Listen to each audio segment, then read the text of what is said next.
July 4th, a date celebrated in the USA. The date the final draft of the Declaration of Independence was completed and agreed upon by the Continental Congress. A pivotal moment in history in which 13 British colonies were no longer interested in being a part of a British government that did not listen to their wants or needs. A new form of government was beginning to take place, a form which no country has seen or heard of, much less believe in. A form of government that many today, or at least which those in power, have forgotten about. The formation of a republic, and thus the formation of the American experiment. With this new country came many eyes. Many were curious as to how a republic could hold as a government, and they were merely waiting for the time it would crumble. Fast forward 243 years and the republic still stands, now as a superpower with 50 states and several territories. A dream the Founding Fathers could not conjure up, even in their most optimistic dreams. Other governments quickly followed suit with its success. This modern dream, however, has faced several complications and challenges. The average American does not feel the government is trustworthy and feel that it is rigged to maintain power for a select few. As time passes, it feels as if those with positions in power are not working for the American people, but are instead working for themselves. Working to maintain power and uphold their image of a trusted and dependable elective, so to speak. Politics has gotten in the way of democracy, a tug-of-war between people, party, and power. We have lost our way and have lost the true meaning of democracy. The true meaning is to improve and innovate our quality of life by obtaining input from everyone within our country. But a large portion of us does not take part in our democracy, as it is failing and discouraging us. It is getting increasingly hard to follow and engage with politics due to its bureaucracy and stranglehold on our republic. Our country is now a two-party system, one of the most dangerous things for a democracy to have, something our first president warned us about when leaving office. This two-party system has warped our democracy into a war game, pinning people against each other just to maintain occupation and power. It has devolved into a game of name-calling and image, discouraging healthy and necessary discussions to improve our quality of life. They have trained us to close our ears and open our mouths with no regard to the validity of what we say. It has now become party over people, with a sense of a good versus evil matrix.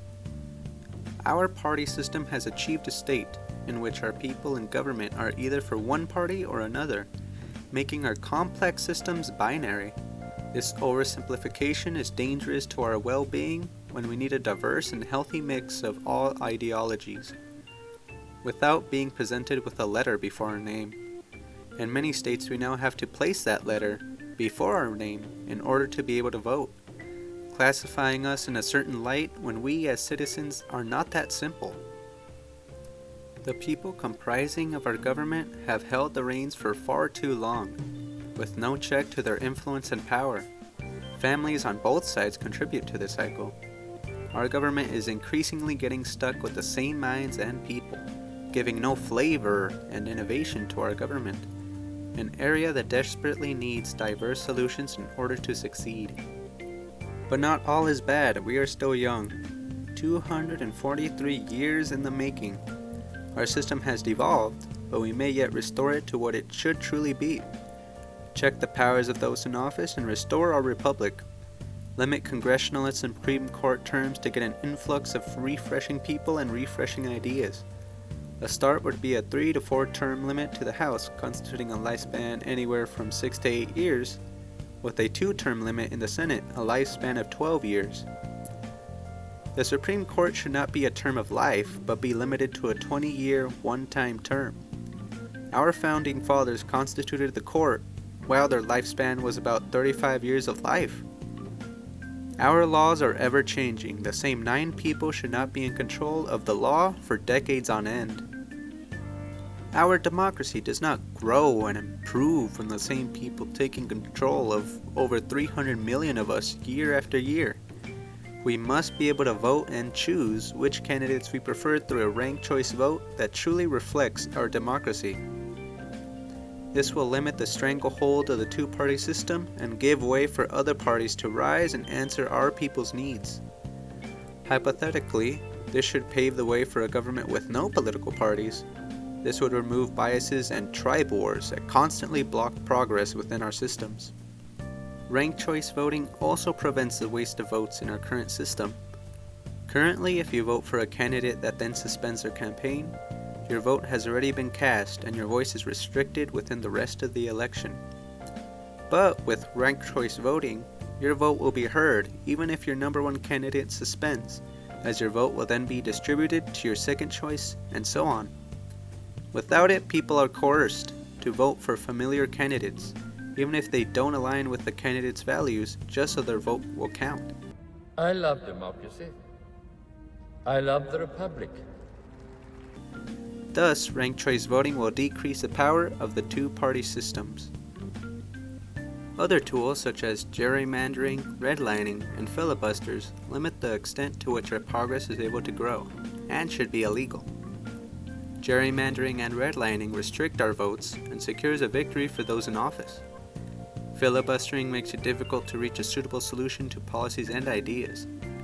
Instead, innovation and progress are killed through its use, limiting the output of our government in an ever-changing world and environment. Streamlining voting would make it easier to participate in our democracy. After all, a democracy is only a democracy if we are all able to participate. We should be able to vote online through a secure blockchain and be able to vote by mail if we wish. Registering to vote should be automatic and primaries should be open to eliminate the bureaucracy in our voting system.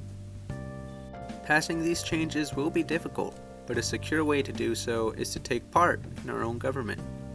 Whether that means to vote or even running for office yourself, we need to build the future we are all excited about. And that composes of a healthy and reliable republic in which we all take part in our democracy, not from hatred and hunger for power and control, but through an interest in the shape of our future and through the innovation of ideas and input. We are all after the same thing, securing an improved quality of life. This starts by opening our ears and listening to what others have to say, having a healthy discussion over the problems and policies at hand to reach a suitable solution that satisfies all, and by encouraging others to participate.